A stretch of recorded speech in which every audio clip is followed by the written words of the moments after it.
दंडवत हो। संकल्प आध्यात्मिक परिवार संचलित आध्यात्मिक या अदृष्टपर ब्रह्मविद्या निरूपण सोहळ्याच्या आजच्या स्मृतीस्थळाच निरूपण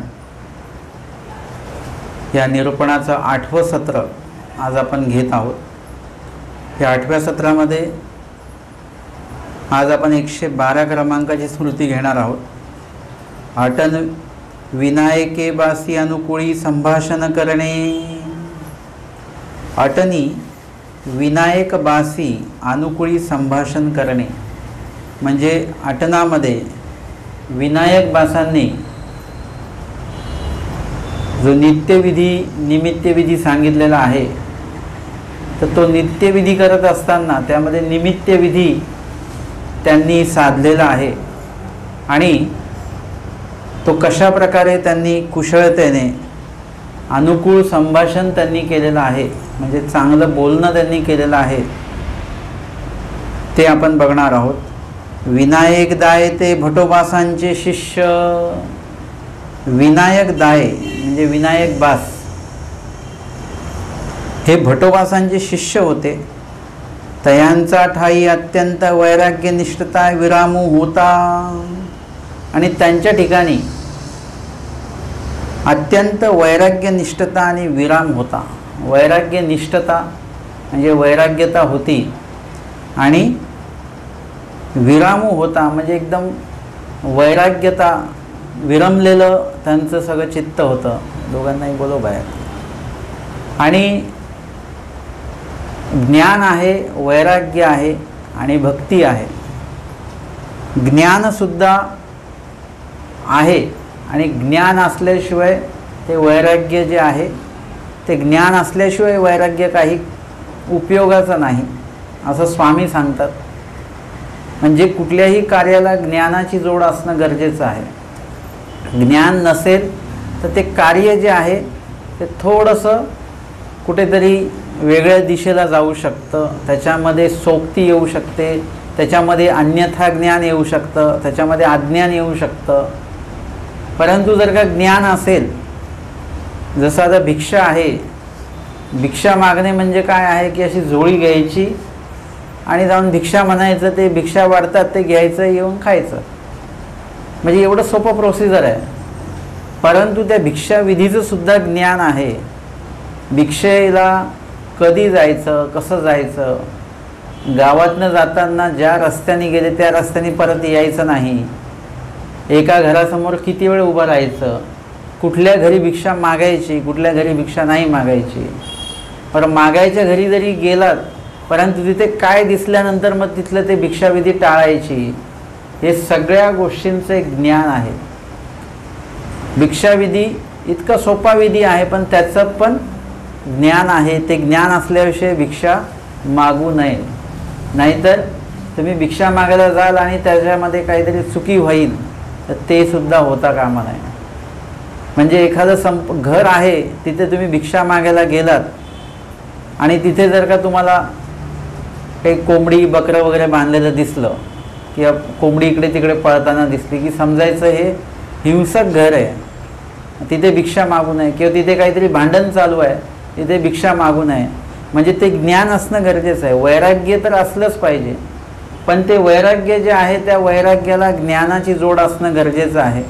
ज्ञानातनं ते वैराग्य निर्माण झालं पाहिजे। आणि जर का तुम्हीच तुमच्या पद्धतीने सोक्तीने जर का एखादा विधी करायला गेले तर त्याच्यामध्ये चूक होऊ शकते, त्याच्यामध्ये अन्यथा क्रिया होऊ शकते, तर ते तुमच्या लक्षात सुद्धा येणार नाही। म्हणून स्वामी सांगतात की ज्ञाने विन वैराग्य ते काही करावे बाप्या। ज्ञानाशिवाय वैराग्य नाही। वैराग्यामध्ये 3ही पदार्थांवरून विरमता आहे, जीव, देवता आणि प्रपंच, आणि परमेश्वराच्या ठाई लागले पण, याला म्हणतात वैराग्य। 3 पदार्थ जे आहेत त्यांच्यावरून विरमता असली पाहिजे, त्यांच्यावरून मन उदास झालेलं पाहिजे आणि परमेश्वराकडे लागले पण वाढलं पाहिजे, आसक्ती परमेश्वराकडे वाढली पाहिजे। आता हे करत असताना जीव देवता प्रपंचावरून तुमची आवडी कमी होते आहे म्हणजे साहजिकच तुम्ही भोजनावर तुमचं नियंत्रण येणार. मग भोजनामध्ये नियंत्रण येणार म्हणजे तुम्ही 3 चपात्या खाताय, तुम्ही 1 चपाती खायला लागाल, पण ते अयोग्य आहे. एकदम तुम्ही 3 चपात्यांवर 1 चपातीवर यायचं नाही, तर त्याचा पण आहार शोधनीय आहे. कुठल्या पदार्थांवर कशी आसक्ती कमी कमी करायची आहे हे सगळं त्याच्यामध्ये ज्ञानामध्ये समाविष्ट आहे.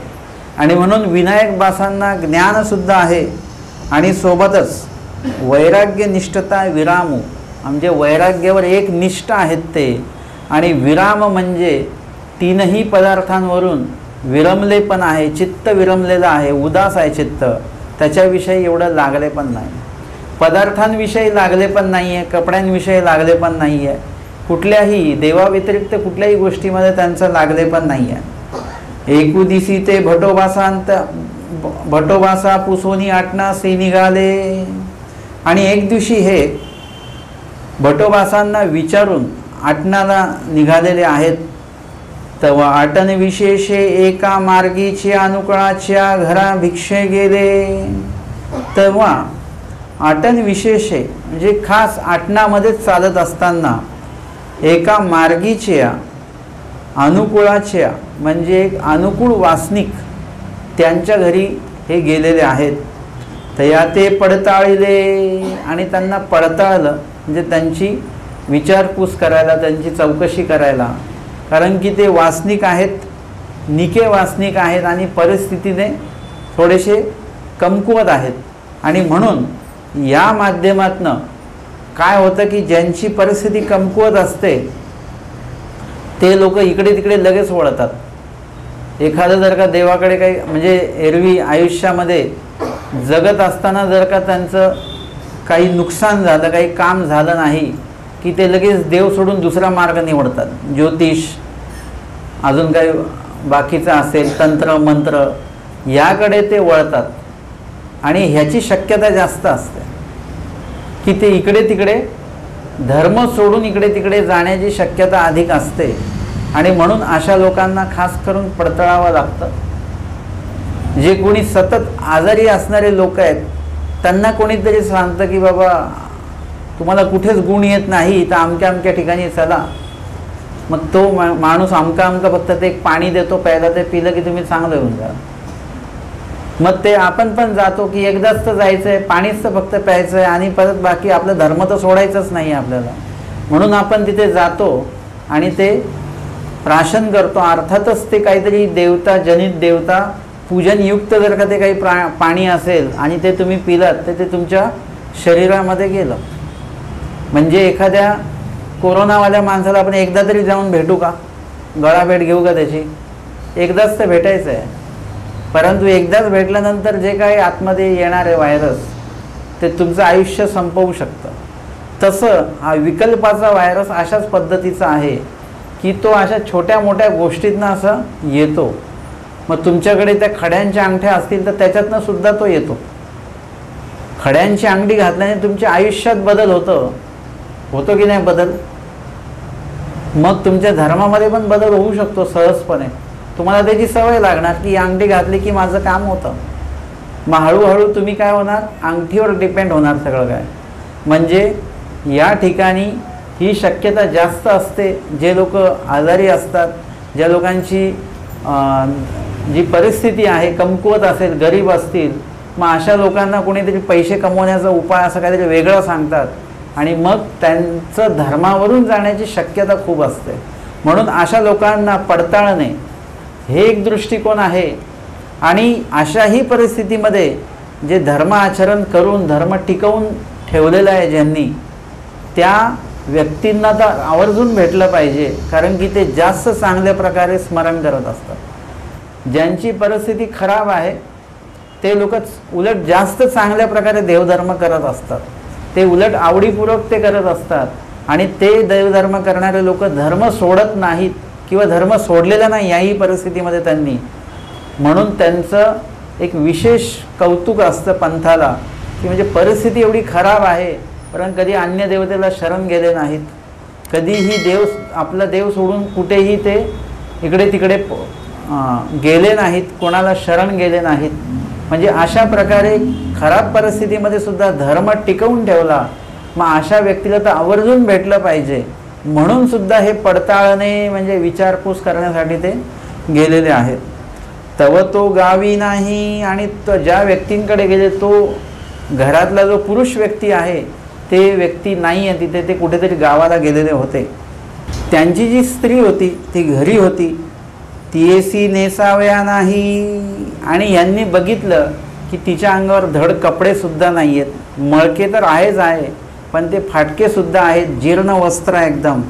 आणि पाळणा लेकरुती उखरडी निजविले होते, आणि लहान बालक आहे ते बालक झोपवलेलं आहे. ते झोपवले पाळण्यामध्ये, त्याचा खाली कपडासुद्धा नाही आहे टाकायला.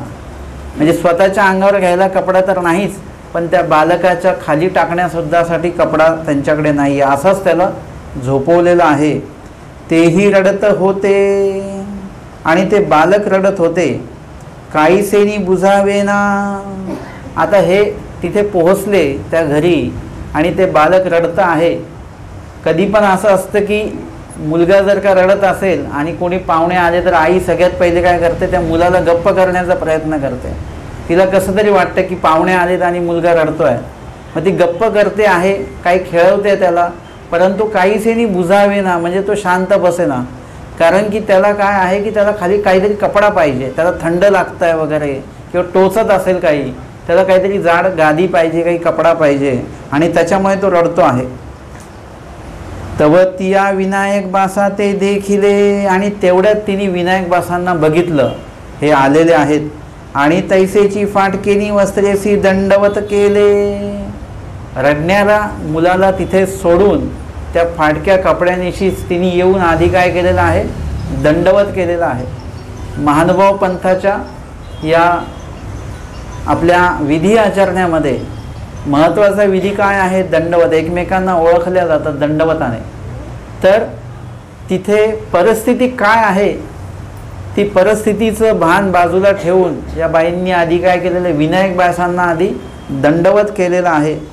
विनायक बासी त्या अनुकूळा ते पुसिले, आणि विनायक बासांनी ते अनुकूळा ते पुसिले. म्हणजे अनुकूळ का म्हणतात ते त्यांना, अशी परिस्थिती असून सुद्धा त्यांनी दंडवत करायचं काही, म्हणजे तो असं एखादी दुसरं कोणी असतं ते म्हणतात काय कसला दंडवत करायचा, या पंथ घेऊन आमचा काय फायदा झाला.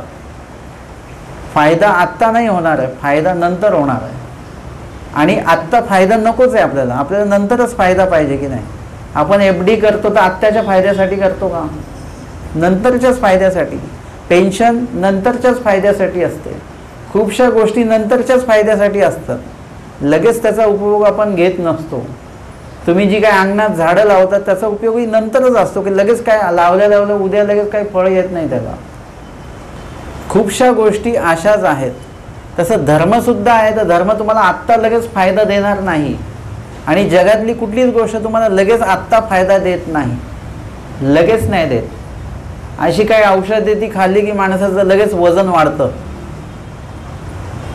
जे बारीक लोक आहेत ते वजन वाढायचं औषध घेतात, आणि जे जाडे लोक आहेत ते वजन कमी करायचं औषध घेतात. असं सगळं संसारामध्ये सगळं चालू आहे.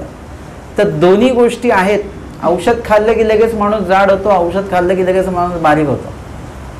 परंतु दोन्ही औषध घातक आहेत. जे तुम्हाला लगेच मिळतं संसारामध्ये, जे पण काही लगेच मिळतं ते सगळं घातक आहे. जे उशिराने मिळतं ते एकदम फायदेशीर असतं. म्हणजे तुम्ही जेव्हा भात बनवता कुकरमध्ये 3 शिट्या होईपर्यंत थांबावं लागतं, परंतु 3 शिट्या झाल्यानंतर पण थांबावं लागतं. परत 10 मिनटं तो कुकर तसाच ठेवावा लागतो. तुम्ही तो घाईमध्ये लगेच उघडला तर ते आतमधलं अन्न कच्चं असणार आहे. 3 शिट्यांना महत्त्व नाही आहे, तर त्या वाफेला आणि त्या तांदळाला काय केलं पाहिजे, त्या ठिकाणी वेळ दिला गेला पाहिजे, जेणेकरून ती वाफ त्या तांदळाला शिजवणार, मग त्याचा भात होणार. तुम्ही लगेच म्हटलं तर लगेच काहीच नसतं, आणि लगेच जे भेटतं ते लगेच जातं पण. म्हणून या ठिकाणी धर्म जरी तुम्ही घेतलाय म्हणून लगेच काय तुम्ही लगेच उद्या श्रीमंत झाले पाहिजे असं नाही. असं जर का सुविधा आपल्या धर्मात असती तर सगळ्यांनी आपला धर्म घेतला असता आणि जगातले सगळे लोक श्रीमंत झाले असते. म्हणून धर्माचा आणि तुमचा श्रीमंत आणि गरीब असण्याचा काही संबंध नाही आहे. तुम्ही धर्माने श्रीमंत पाहिजे, बाकीच्या गोष्टीने तर अनेक लोक श्रीमंत आहेत पण त्याचा काही उपयोग नाही आहे. परंतु धर्माने खूप लोक श्रीमंत, खूप कमी लोक श्रीमंत आहेत धर्माच्या माध्यमातून. म्हणून मी नेहमीच सांगतो की एखादा माणूस झोपडीमध्ये राहतो, खाली सारवलेलं असतं, पण त्याचा स्मरण, त्याच्याबद्दल त्याची जी सेवा असेल किंवा त्याचं जे काही धार्मिक, त्याचं काही सेवादास्य असेल ते इतकं असतं की लोक त्यांना म्हणतात हां त्यांना बोलवा. तो पैशाने गरीब आहे, तो वर्गणी त्यांनी 1 रुपयासुद्धा दिली नाही तरी लोक त्यांना बोलवा. का? कारण की ते आले की मग हे सगळं ते बघून घेतात. म्हणजे त्या सेवेच्या माध्यमातून जो श्रीमंत आहे, स्मरण करतात ते चांगलं, ते स्मरणनिष्ठ आहेत, ते गरीब आहेत पण स्मरणनिष्ठ आहेत, स्मरणाने ते श्रीमंत आहेत. या गोष्टींनी श्रीमंत असल्या पाहिजे. तुम्ही धर्माला काय केलं पाहिजे, धर्माच्या माध्यमातून तुम्ही श्रीमंत झालात की मग धर्म तुम्हाला पुढे पुढे पुढे पुढे नेणार. धर्म तुम्हाला कधी कमी पडून देत नाही. तुमच्याकडे जर का धर्म असेल तर धर्म तुम्हाला कुठेही काहीही कमी पडून देत नाही. अर्थातच मी आता एक उदाहरण सांगेन की तुमच्याकडे नवीन कपडे नाही आहेत, तुमच्याकडे दागिने नाही आहेत, तुम्हाला जेमतेम रोजचं भोजन मिळतं, परंतु जोपर्यंत तुमचा श्वास चालू आहे तोपर्यंत तुम्ही जिवंत राहणार. ज्या दिवशी तुमचा श्वास बंद पडणार त्या दिवशी तुम्ही गेलात, संपलात. पण श्वास आहे ही आपली श्रीमंती आहे. श्वास आहे म्हणजे आपली श्रीमंती आहे. म्हणजे मधल्या काळामध्ये ऑक्सिजन लेवल ज्याचं 90च्या खाली आहे तो माणूस धोक्याच्या पातळीमध्ये असायचा. ज्यांचं ऑक्सिजन 98-99 आहे तो माणूस गरीब का असेना पण त्याला बघा रे 98-99 ऑक्सिजन म्हणजे मी श्रीमंत आहे, माझ्याकडे श्वास आहेत, माझे श्वास संपले नाहीत. काही श्रीमंत लोक आहेत भरपूर पैशावाले पण त्यांचं ऑक्सिजन लेवल 80च्या खाली निघून गेलं.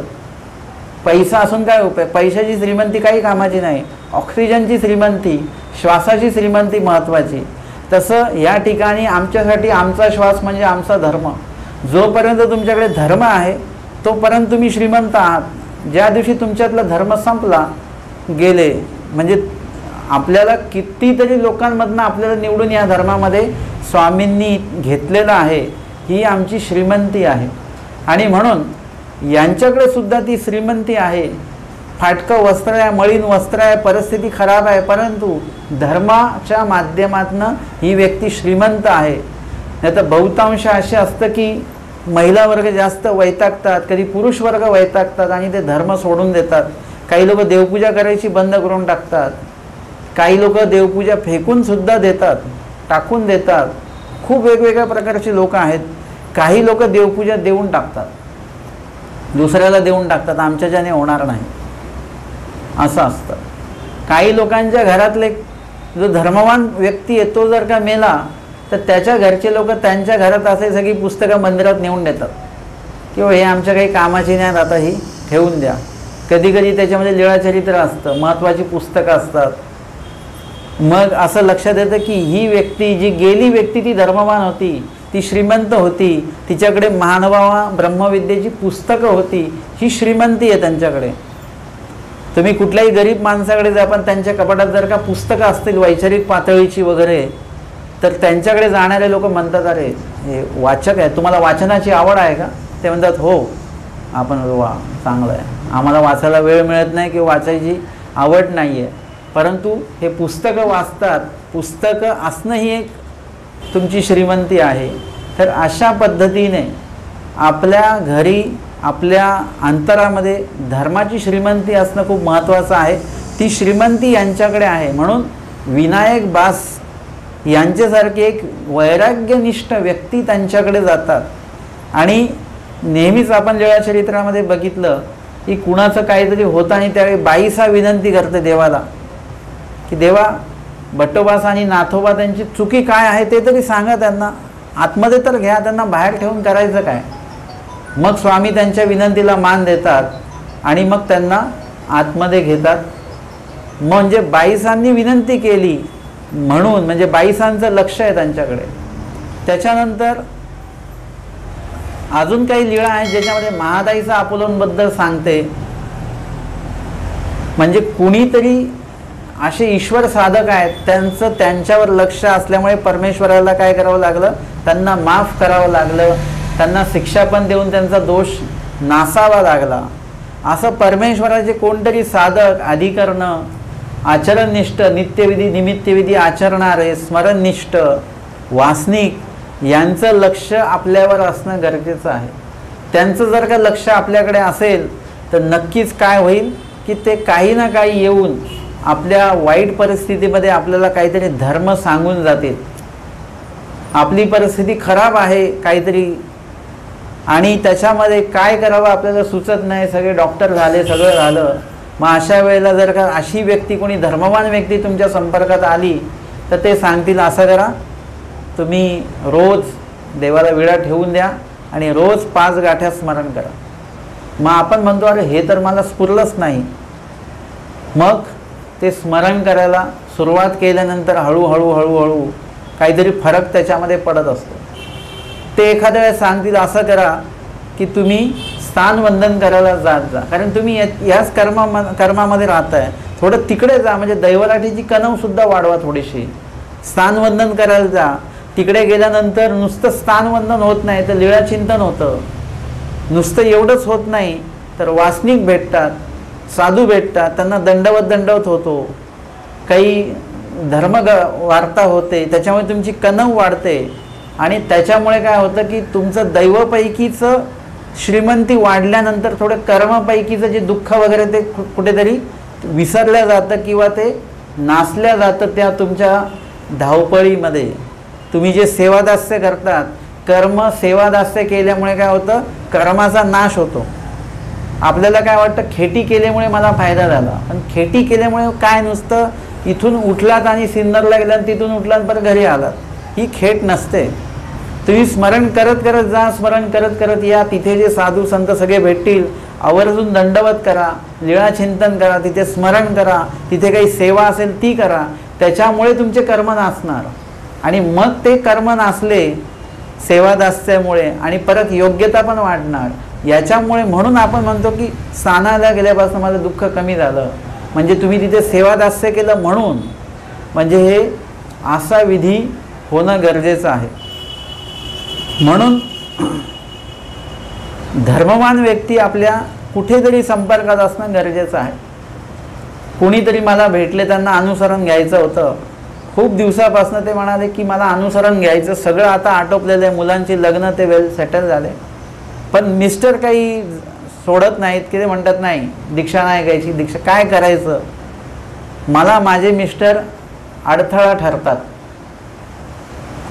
मी त्यांना म्हटलं तुमचे मिस्टर तुम्हाला अडथळा नाहीत, तुम्ही स्वतःच तुम्हाला अडथळा आहेत. ते म्हणे कसं काय, म्हटलं तुम्हाला 2 शब्द माहीत, त्यांना पण अभ्यास होता त्यांचा. त्यांना म्हटलं की अनुसरणामध्ये अडथळा येतो ना तुमच्या. हो, मग हा अडथळा कोणी जोडलेला असतो. अरे हा, म्हणजे हे मी तर कधी विचारच केला नाही. म्हटलं हा अडथळा तुम्हीच जोडलेला आहे, तुम्ही अनेकांच्या अनुसरणाला अडथळा झालात म्हणून आज तुमच्या अनुसरणात अडथळा आहे. त्यामुळे हा विचार मी कधीच केला नाही. म्हटलं आत्ता करा. मग आता काय केलं पाहिजे, म्हटलं रोज 1 गाठी स्मरण करा, अनुसरण घडावं म्हणून. देवाला सांगा जे काही मी दोष केले असतील, कुणाच्या अनुसरणाला अडथळा ठरली असेल तर माझं ते अडथळा आपण नासून टाका आणि मला लवकरात लवकर अनुसरण घेऊ द्या. एक वेळ अशी आली की त्यांचंही अनुसरण झालं आणि त्यांच्या मिस्टरांचं सुद्धा अनुसरण झालं. जी व्यक्ती त्यांना अडथळा ठरू त्यांनी स्वतःसुद्धा पुढे जाऊन अनुसरण घेतलं. म्हणजे जर का आता मला देवानी ती गोष्ट पुरवली नसती तर ते आत्तापर्यंत रडतच राहिले असते. म्हणजे त्यांनी अनुसरण घडावं म्हणून जे काही केलं पाहिजे ते न करता अनुसरण घडत नाही म्हणून रडत बसले असते. अनुसरण घडत नाही म्हणून रडत बसू नका, अनुसरण घडावं म्हणून रडा. वेगळं आहे, हा एक वेगळा दृष्टिकोन आहे. आपण अनुसरण घडत नाही, स्मरण घडत नाही म्हणून रडत बसतो, तसं नका करू. ते आयुष्यभर रडतच राहाल तुम्ही. अनुसरण घडावं, स्मरण घडावं म्हणून देवाकडे रडा, तर परमेश्वर योग प्राप्त करून देतील की याला इच्छा आहे. नाही तर काही लोक नुसतं रडत राहतात की हे नाही होत, ते नाही होत, ते नाही होत. पण अरे पण त्याच्यासाठी तुम्ही काय करता? त्यांना उपाय सांगितलं तर तेच आपल्याला त्याच्यातले उपायातले काय सांगतात, उणिवा नाही, मग ते असं आहे, मग ते तसं आहे, मग मला सकाळी जागच येत नाही. मग सकाळी उठून स्मरण करा, नाही मला जाग येत नाही. मग दुपारी करा ना, दुपारी मला झोप येते. मग संध्याकाळी करा ना, संध्याकाळी आम्हाला कामं असतात. अरे मग समोरचा उपाय सांगतो आणि तुम्ही काय करता, त्याला त्या उपायांना तुम्ही स्वतःच दूर लोटत आहात. तसं नाही झालं पाहिजे. तुम्ही सुद्धा ते उपाय केलं पाहिजे. मग नुसतं रडत बसण्यात काय अर्थ नाही, करा त्याच्यापेक्षा. आणि हे सगळा जो भाग आहे या उपदेशी व्यक्तीमध्ये तो होता, या वासनिकांमध्ये तो होता. म्हणून विनायक बासांसारखे एक स्मरणनिष्ठ, आचरणनिष्ठ, वैराग्यनिष्ठ, म्हणजे स्मृतीस्थळामध्ये त्यांच्याविषयी वैराग्यनिष्ठ असा शब्द आलेला आहे. वैराग्यनिष्ठता विरामू असं त्यांच्यासाठी ते भूषण वापरलेलं आहे, उपयोगात आणलेला तो शब्द त्यांच्यासाठी उपयोगात आणलेला आहे. म्हणजे हा त्यांची खासियत होती. ज्ञान तर होतंच, पण ज्ञानापेक्षा वैराग्यावर त्यांचं, म्हणजे ज्ञानाचं वाच्यता, ज्ञानाचं प्रदर्शन कमी आहे, वैराग्य जास्त, म्हणजे आचरण त्यांचं अधिक प्रमाणामध्ये आहे. आणि अशी ही व्यक्ती मी सांगितल्याप्रमाणे जीव देवता आणि प्रपंचावरून विरमल्या जाते. परंतु परमेश्वरपैकीचं जे आहे, परमेश्वरपैकीचा जो प्रपंच आहे, म्हणजे कुठला विशेष आहेत, प्रसाद आहेत, पोथी आहे, हे परमेश्वरपैकीचा प्रपंच आहे. हा प्रपंचामध्ये पण दोन भेद झाले. त्याच्यानंतर जीवामध्ये पण दोन भेद आहेत. प्रपंचपैकीचा जीव वेगळा, ईश्वरपैकीचा जीव वेगळा. ईश्वरपैकीचा जो दर्शनीयापासून जर का तुम्ही घेतलं, वासनिक, अनुसरलेले, ज्ञानी आहे, भक्त, हे सगळे परमेश्वरपैकीचे जीव येतात. ह्या जीवांच्या ठिकाणी आपली आसक्ती असली पाहिजे, लागले पण असलं पाहिजे. या व्यतिरिक्त जे कोणी जीव आहेत त्यांच्या ठिकाणी जर का लागले पण ठेवलं तर तुमची अधोगती ही निश्चित आहे. आणि त्याचं कर्म आहे, त्याचं कर्म त्याच्याकडे आहे. आता जर का तुम्ही त्याला भेटलात, एक लक्षात ठेवा, तुमचं कर्म जे चालू आहे, तुम्ही जर का अशा कर्म चालू असताना ज्या व्यक्तीला तुम्ही भेटता तर त्या व्यक्तीशी तुमचं कुठलं कर्म आहे ते ॲक्टिव्ह होतं त्यावेळेला. आणि मग त्याचं वाईट असेल तर तुम्ही सुद्धा त्याच्यासोबत भरगल्या जाता. म्हणजे तो जर का आजारी पडला तर आपण सुद्धा मानसिकदृष्ट्या आजारीच पडतो. त्याला भेटायला जा, त्याला डबा न्या, त्याच्याबद्दल टेन्शन ठेवा. म्हणजे हे काय आहे, त्याचं जे कर्म चालू आहे त्याला तुम्ही भेटल्यानंतर तुमचं त्याच्याशी संबंधित जे कर्म असतं ते लगेच ॲक्टिव्ह होऊन जातं. असंच आहे की जेव्हा तुम्ही ईश्वरपैकीच्या एखाद्या व्यक्तीला भेटता तेव्हा त्यांच्यापैकी संबंधित तुमचं जे काही कणव असेल, अधिकार असेल, योग्यता असेल, ती त्यावेळेस ॲक्टिव्ह होते. जसं तुम्ही सकाळी इथे स्मरणाला उठत नाही, पण मार्गात गेले की तुम्हाला बरोबर 5 वाजता जाग येते, तुमचे हातपाय दुखणं बंद होऊन जातात, तुम्ही सगळी सेवा करायला तिथे तत्पर राहता. इथे तुम्हाला घरी कंटाळा येतो, तिथे नाही येत. इथे तुम्हाला हे चालत नाही, ते चालत नाही, मार्गात तुम्ही सगळं खाता आणि तुम्हाला काही त्रास पण होत नाही. म्हणजे काय आहे की त्यांच्याशी जोडल्यानंतर त्यांच्या संबंधित जे काही कर्म आहेत ते तिथे ॲक्टिव्ह होऊन जातात. तुम्ही ज्या व्यक्तीला भेटता त्या व्यक्तीशी तुमचे ते कर्म ॲक्टिव्ह होतात. म्हणून आपण कुणाला भेटावं, कुणाशी संपर्क ठेवावा याचं सुद्धा गणित आहे. त्या व्यक्तींना सुद्धा तुम्ही टाळलं पाहिजे. एखाद्या बडबड करणाऱ्या व्यक्तीकडे जर का तुम्ही भेटलात तर तुमचं ऐकण्याचं कर्म चालू होऊन जातं तिथे. मग त्या व्यक्तीने एकट्याने बोलायचं, तुम्ही फक्त ऐकत राहायचं, तुम्हाला मध्ये बोलायला संधी नसते. कधी कधी असे काही मला फोन येतात, ते तिकडून ते सुरू झाले की तेच बोलतात एकटे. मी आपलं हो नाही एवढंच करत असतो, मला बोलायला संधी नसते. प्रवचनातच मी बोलून घेतो काय असेल ते. म्हणजे ज्या व्यक्तीशी तुम्ही जोडल्या जाता त्या व्यक्ती संबंधित तुम्हाला सुखदुःख तुमचे सुरू होतात. आणि ह्याचा पण अभ्यास करा. कुठे जेवलात तुम्ही की तुम्हाला लगेच त्रास होतो, कुठे जेवलात की तुमच्याकडे सात्विकता येते, कुठे जेवलात की तुम्हाला स्मरण घडतं, कुठे जेवलात की तुम्हाला स्मरण तुमचं 8 दिवस बंद होऊन जातं. लक्षात घ्या, अभ्यास करा या सगळ्या गोष्टीचा. आणि कुणाशी संपर्क ठेवावा आणि कुणाशी नाही ठेवावा आजच ठरवा. आपल्या ज्याच्यामुळे धर्मवृद्धी होणार आहे त्यांच्याशी संपर्क ठेवा. एकदा धर्मवृद्धी झाली की मग तुम्हाला सगळं काय प्राप्त होतं आपोआप. आत्ताच्या जगामध्ये तुम्हाला एकदा प्रसिद्धी मिळाली की तुम्हाला अख्खं जग ओळखतं आणि तुम्हाला हवं ते प्राप्त होत राहतं.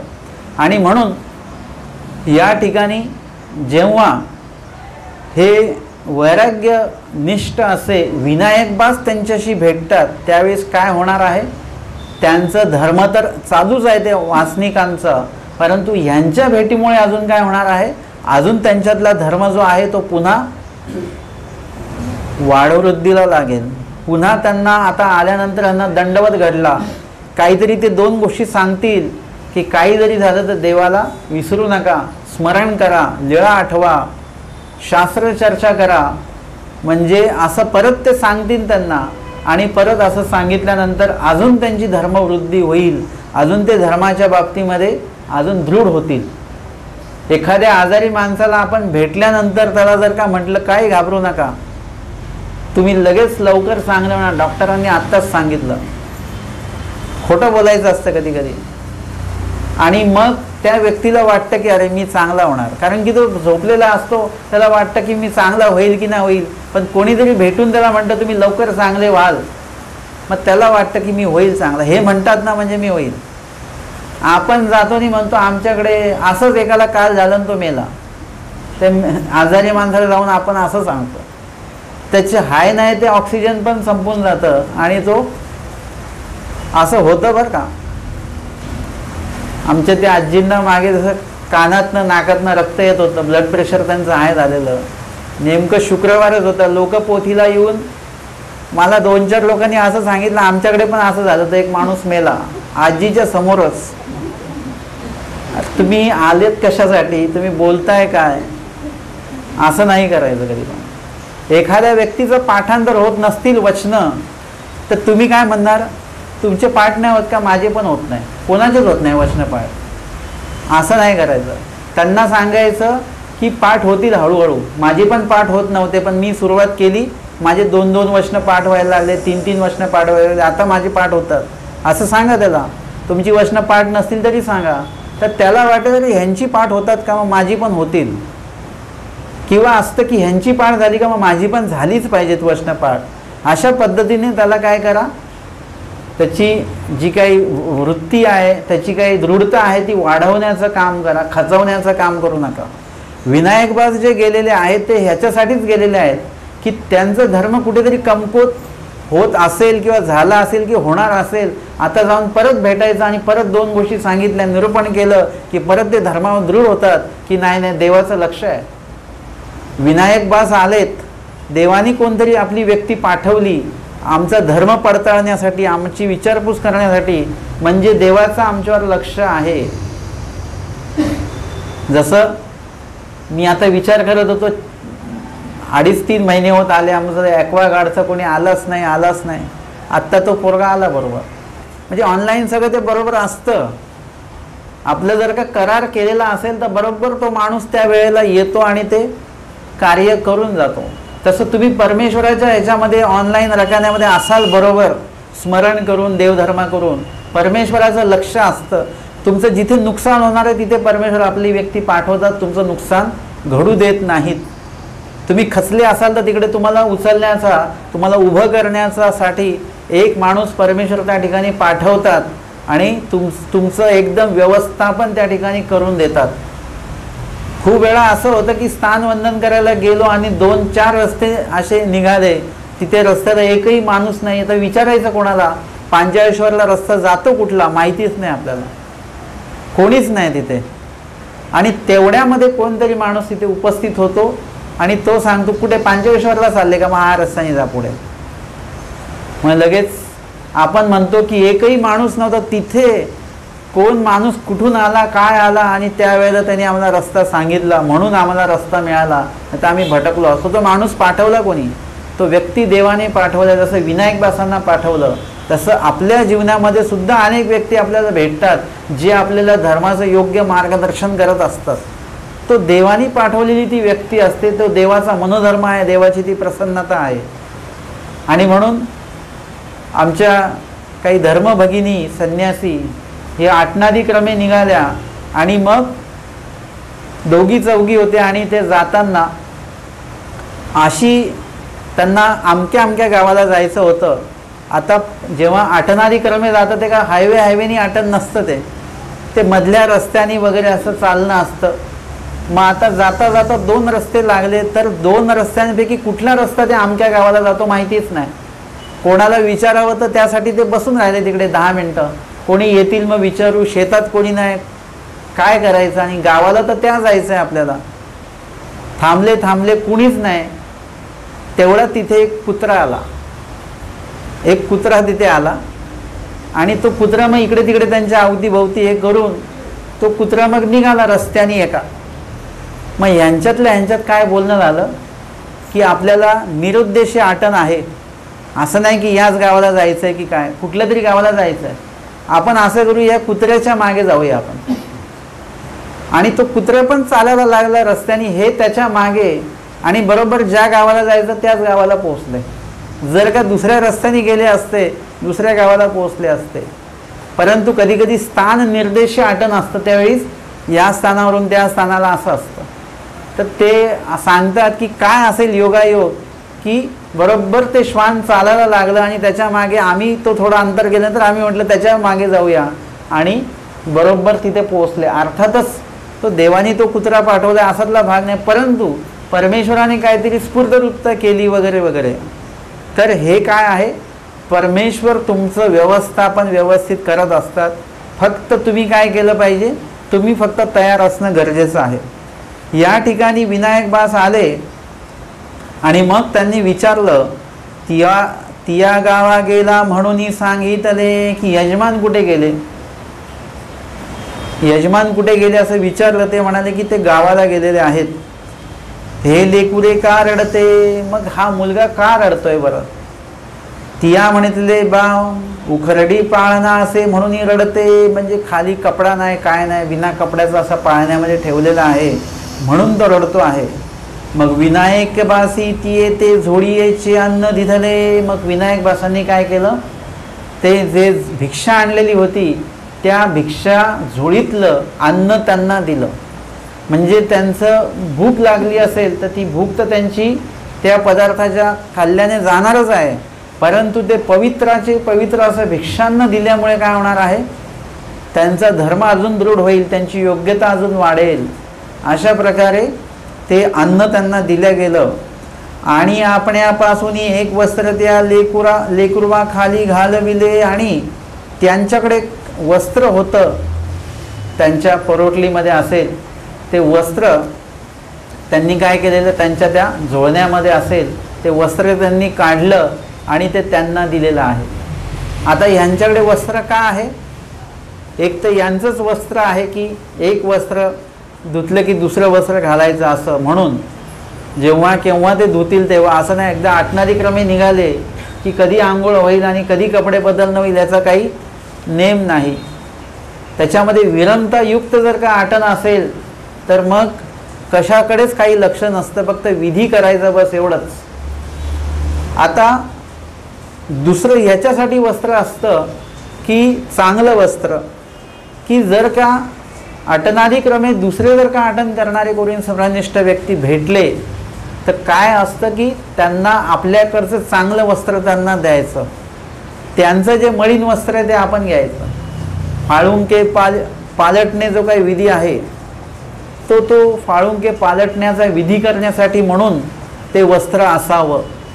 मग त्यांनी ते चांगलं वस्त्र काढलं आणि ते त्या आईंकडे दिलं आणि म्हटलं त्या मुलाच्या खाली ते टाका आणि त्याच्यावर त्या मुलाला ते ठेवा. आणि म्हणून ते वस्त्रसुद्धा त्यांनी दिलं. आणि ते रडत राहिले आणि लगेच मुलगा रडायचा थांबला. आता त्या मुलाला भूक लागली नव्हती, काही नव्हतं, त्याला काय होतं की खाली थंड लागतंय, खाली टोचतं आहे म्हणून तो रडत होता. आणि ते वस्त्र दिल्यानंतर तो रडायचा शांत झाला. म्हणजे परमेश्वराच्या साधकाने, आणि परमेश्वराचं वस्त्र आहे ते, कारण की त्या साधकाला कोणी ते वस्त्र मिळवून दिलं, देवाने मिळवून दिलेले आहे. मा चिंदी चिरकुटी नेनो कैसे मिळेल तुम्हाला, सगळं मिळेल, छोटं मोठं साह्य सगळं होणार. आणि ते वस्त्रसुद्धा विनायक बासांना देवानेच मिळवून दिलेलं विधीमध्ये, आणि तेच वस्त्र त्या मुलाला दिल्या गेलेलं आहे. म्हणजे देवाचं वस्त्र भेटल्यानंतर काय होतं, तुमचं रडणं थांबतं. तुमच्या आयुष्यातलं जे दुःखाची रडणं असतं ते रडणं थांबतं. म्हणजे काय होतं, दुःख थांबत नाही मी म्हणतो रडणं थांबतं. खूप लोक पैशावाले पण असतात पण ते सतत रडतच असतात. काही लोक असे असतात त्यांना कधी पण भेटा ते रडतच असतात काही ना काय. ते कधीही चांगली गोष्ट तुम्हाला बातमी सांगणारच नाही, नेहमी वाईटच बातमी आणि दुःखदच बातम्या सांगत असतात. याच्या व्यतिरिक्त तुम्ही एखाद्या गरीब माणसाला भेटले, कसं चाललंय, व्यवस्थित चाललेलं आहे, देव 2 टायमाचं देतो आहे आणि व्यवस्थित मुलं बाळं सगळं काही चांगले आहेत, बस समाधानी आहोत आम्ही. हे कधी कधी गरीब व्यक्तीचं हे उद्गार असतात आणि श्रीमंत व्यक्तीचे उद्गार असतात की काय मुलगा धर्म आचरत नाही, उपदेश घेत नाही, हे करत नाही, ते करत नाही. म्हणजे त्यांचं हे रडगाणं सतत चालू असतं. परंतु जेव्हा परमेश्वराचं ज्ञान तुम्ही घेता, ब्रह्मविद्या ज्ञानाने जेव्हा तुम्ही परिपूर्ण होता, त्यावेळी सगळ्यात पहिले तुमचं रडणं बंद होऊन जातं. तुम्हाला जी परिस्थिती आली त्या परिस्थिती मला तुम्ही काय करता, तोंड देता. त्या परिस्थितीला तुम्ही स्वीकारता, रडत बसत नाही. आपल्या घरामध्ये साधा पाऊस येऊन कुठे थेंब गळायला लागले की आपण अस्वस्थ होतो, इथे गळत आहे. आणि काहींची घरच झोपडी आहेत, त्याच्यामध्ये नुसते भांडे ठेवावे लागतात त्यांना, पण त्यांनी परिस्थितीचा स्वीकार केलेला आहे. आपल्याला साधं थोडंसं ऊन असलं की आपण पोथीला जाणं टाळतो, पण काही लोकांची कामच उन्हामध्ये आहेत. उन्हामध्ये राहून ते खंतकाम करतात, सगळं खंतात, सगळं घामाघूम होतात, त्यांची मुलं तिथे मातीत खेळत असतात, पण मात्र ते परिस्थितीशी रडत बसत नाहीत. आपल्याकडे तर अजून ज्ञान आल्यानंतर आपण तर अजूनच रडणार नाही. ती परिस्थिती आहे, त्या परिस्थितीचा स्वीकार करा. जे भोग आला ते भोगून संपवून टाका, रडत बसायचं नाही. आमच्या निळ्या भट्टांना इंगळी चावली, रडत बसले नाहीत, स्तुती केली स्वामींची, विधी केला. आपण असो तर रडत बसलो असतो की देवाचंच विधी करताना इंगळी चावली, देवाने एवढं सुद्धा सहाय्य केलं नाही, लगेच देवावर आक्षेप घेऊन आपण मोकळे. आपण असंच आहे की आपण काहीतरी वर्षाचे पैसे भरलेले आहेत देवाला, आणि त्या बदल्यात देवाने छोटं मोठं सहाय्य आपल्याला करतच राहावं, अजिबात अडचण येऊ देऊ नये. आपण उन्हात चालवतो, वरती छत्री देवाने धरून ठेवावी. आपल्याला आपण चालायला लागलो, सगळीकडे पाऊस पडला पाहिजे पण आपल्या अंगावर एक थेंब पडला नाही पाहिजे. म्हणजे देवाने आपल्याला एवढंसं सुद्धा केसा एवढं सुद्धा दुःख दिलं नाही पाहिजे. अशा मनस्थितीमध्ये आपण आहोत. परंतु आमचे स्वामी सांगतात, सकळ भोगे निमा नावे की प्रारब्धा भोगे क्षयो. प्रारब्ध जोडले, भोगून नासून टाका. जे भेटलंय ते, जे कर्म येते ते भोगा, संपवून टाका, ठेवू नका काही शिल्लक. जसं तुमचा स्वयंपाक झाला की तुम्ही काय करता, जेवढी खरकटी भांडी दिसता ती सगळी तुम्ही स्वच्छ करता. तुम्ही घासून धुवून सगळं वाळवून त्याला स्वच्छ करता का? तुम्ही म्हणता नको आता नको, नंतर, उद्या. मग उद्या सकाळी म्हणता का, दुपारी म्हणता का नाही, उद्या संध्याकाळी. कालची भांडी तुम्ही उद्या संध्याकाळी धुता का? लगेच जेव्हाचं तेव्हा आटपून तुम्ही मोकळं होता. कर्माच्या बाबतीत पण तेच करा, कपड्यांच्या बाबतीत तेच करतो की नाही आपण. लगेच कपडे काढले की लगेच आपण भिजवून धुवून मोकळे होतो. कपडे स्वच्छ करतो पटकन, त्यातला मळ काढून टाकतो, भांड्यांवरचा मळ काढून टाकतो. मग आपल्या जीव स्वरूपावर, अविद्येवर जे कर्मरूपी मळ लागलेत ते कधी काढायचे, ते पेंडिंग का ठेवतो आपण, ते पण पटकन स्वच्छ करा, मोकळं होऊन जा. म्हणजे तुम्हाला एकदा ज्ञान झालं की तुमचं सगळ्यात पहिले रडणं बंद होतं. जे लोक सतत रडत असतात त्यांच्याकडे ज्ञानाचा अभाव आहे, त्यांना काहीच ज्ञान नाही आहे. आणि ज्यांच्याकडे ज्ञान आहे ते कधीच रडत नाहीत. आमचे आचार्य होते, ताप आलेला होता पण स्वामींकडे रडत बसले नाहीत की देवा आमचा ताप, माझा ताप घालवा वगैरे, असं काही नाही आहे. स्वामी म्हटलं नेवाशाला जा, हो ठीक आहे, गेले लगेच. पण रडत बसले नाही की मला ताप आहे वगैरे वगैरे, नाही. कारण की शिन्नस्थळीचीच लीळा आहे. त्यांचं जेव्हा एकदा पोट दुखत होतं तेव्हा ते स्वामींना म्हणतात की, स्वामी म्हणतात एवढी दगडं वाहा. ते म्हटले ठीक आहे. मग स्वामी म्हटले ठीक आहे वाहा. मग ते म्हटले मग आधी पोटदुखी थांबवा. स्वामी म्हटले नाही, आधी दगडं वाहा.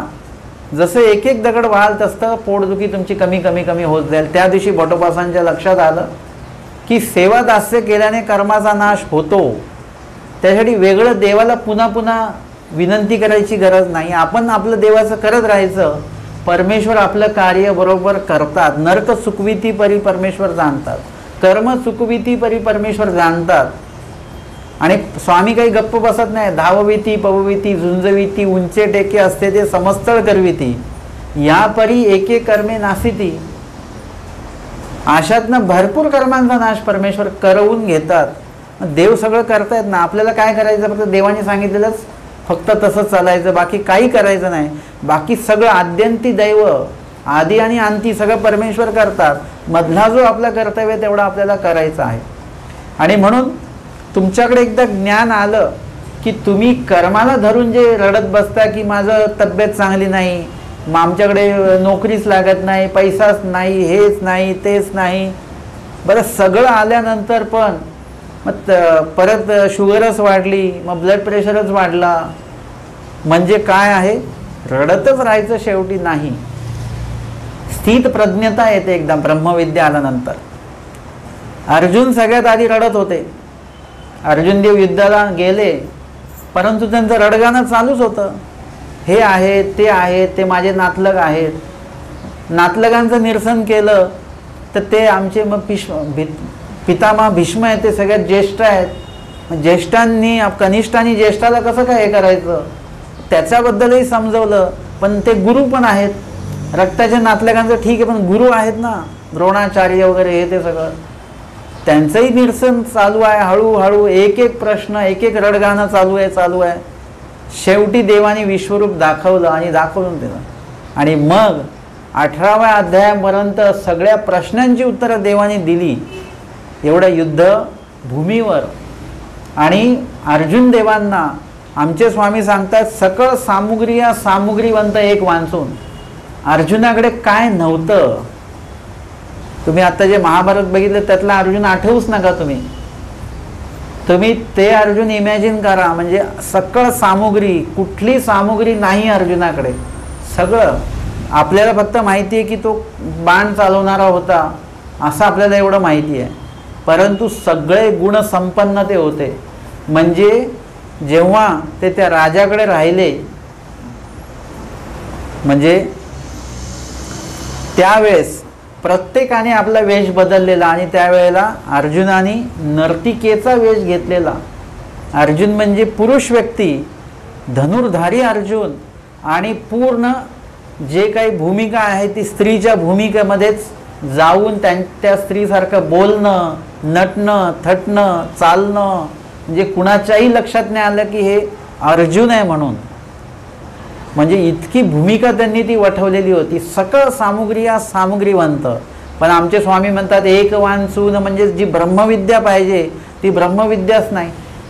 तुम्ही भाजीमध्ये सगळं टाकलं, तूप हे ते सगळं टाकलं एकदम चांगलं, आणि मीठच टाकलं नाही, काही उपयोग आहे का त्या भाजीचा? काहीच उपयोग नाही.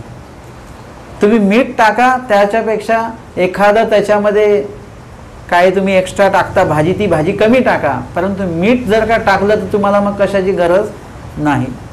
तसं ब्रह्मविद्या म्हणजे मिठासारखं आहे ते, की ते आपल्या जीवनाला चव आणणारं आहे. जर का ब्रह्मविद्या तुम्ही अति उपयोगात आणत बसलात, कुठेही कीच काढत राहिलात, तर ब्रह्मविद्या तुमच्यासाठी खारट आहे. तुम्ही ब्रह्मविद्या घेतलीच नाही तर तुमच्यासाठी ते अळणीपणा तुमच्या आयुष्यामध्ये येणार. ब्रह्मविद्याशी बॅलन्समध्ये घ्या. बरोबर तुमच्या आचरणासाठी तुम्हाला उपयोगी आली पाहिजे, तुमची योग्यता वाढवण्यासाठी तुमच्या उपयोगी आली पाहिजे. अशा प्रकारे ब्रह्मविद्या आपल्या आयुष्यामध्ये ठेवा. आणि मग ती ब्रह्मविद्या बरोबर आपल्याला मार्गदर्शन करत असते. वेगळं कोणाचं मार्गदर्शन परत परत विचारायची गरज नाही. ब्रह्मविद्या तुम्हाला पदोपदी सांगणार. मग आपले जे ज्ञात विरक्त अधिकरण आहेत त्यांच्याकडे आपण पाखा मासा आपण पडताळणी करायची.